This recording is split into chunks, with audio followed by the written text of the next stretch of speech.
এই মুহূর্তে ভারত পাকিস্তান যুদ্ধের পরিবেশ পরিস্থিতি, মানে যে কোনো সময় হয়তো ভারত পাকিস্তান যুদ্ধের মুখোমুখি হতে পারে। এই পরিস্থিতিতে 4 শীর্ষ সেনাকর্তাকে পূর্ণ স্বাধীনতা দিলেন নরেন্দ্র মোদীজি। সেই সঙ্গে আমি আলোচনা করব যে ভারত পাকিস্তানের যে যুদ্ধের পরিস্থিতি বা যুদ্ধ শুরু হয়ে গেলে বাংলাদেশের উপরে তার কী প্রভাব পড়বে। ভারত কি বাংলাদেশের উপরেও আক্রমণ করতে পারে, এমন কোনো সম্ভাবনা রয়েছে?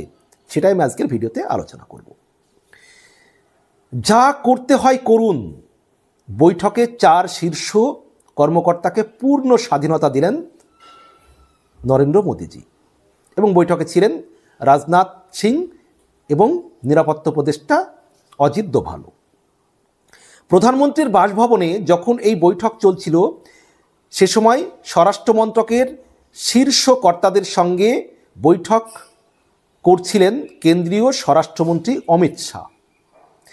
প্রধানমন্ত্রীর বৈঠকের পরে তার বাসভবনে যান স্বরাষ্ট্রমন্ত্রী অমিত শাহ।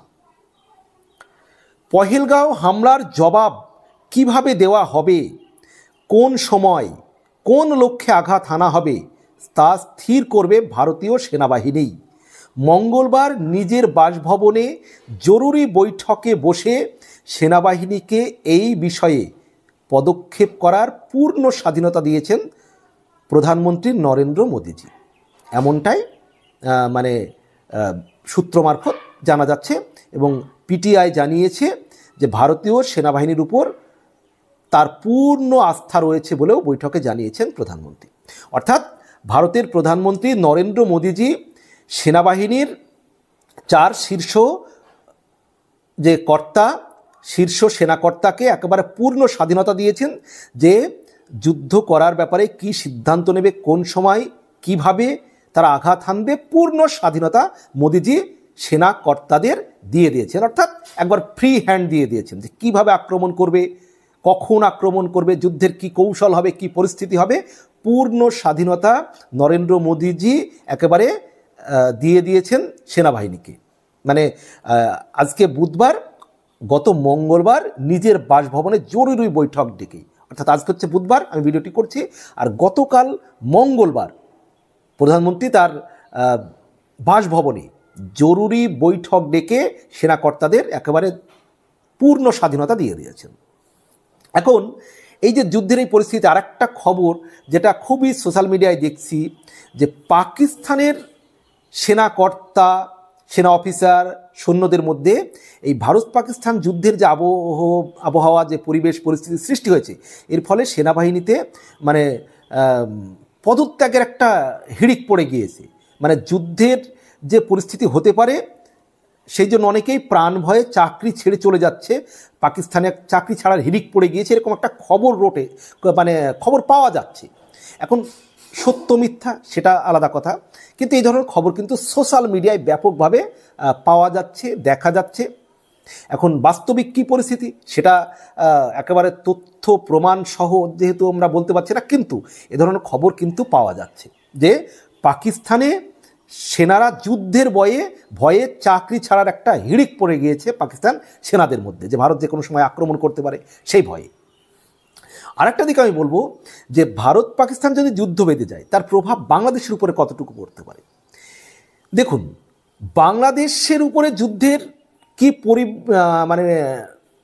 প্রভাব পড়বে, এটা সাধারণভাবে যদি আমরা একেবারে এখনই সব কিছু বলে দেওয়া যায়, সেটা কিন্তু একেবারে সঠিক বলে দেওয়া যাবে না। কিন্তু যেটা আকার ইঙ্গিত, পরিবেশ পরিস্থিতি, সেক্ষেত্রে বাংলাদেশের উপরে কম বেশি একটা প্রভাব পড়ার সম্ভাবনা রয়েছে। কেন রয়েছে?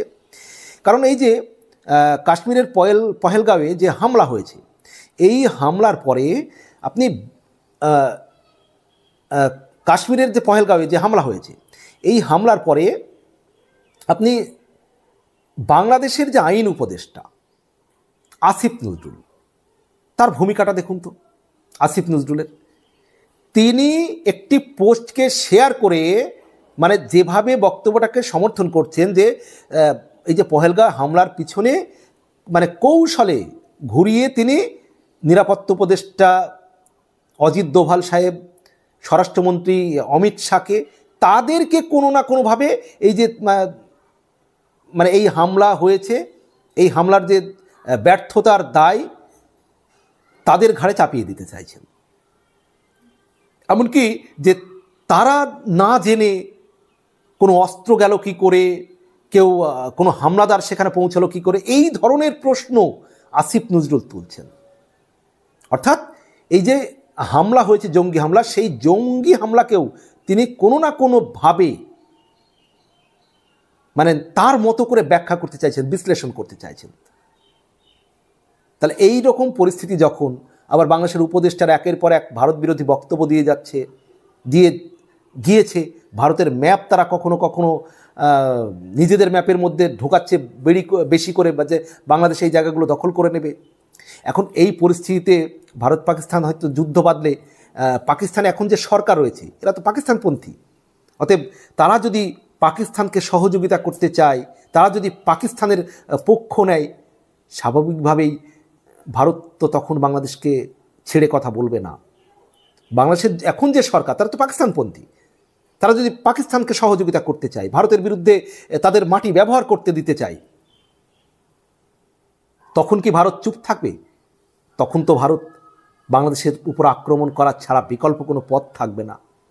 এখন বাংলাদেশ যদি সেটা করে,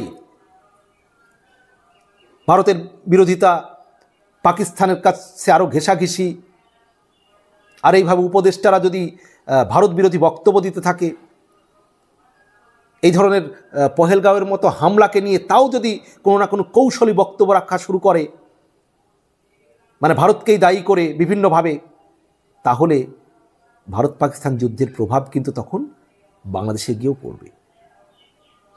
আমরা জনগণ আমরা চাই না যে কোনো যুদ্ধ হোক, কিন্তু যদি পরিস্থিতি যুদ্ধের জন্য বাধ্য করে তখন তো যুদ্ধ হবেই।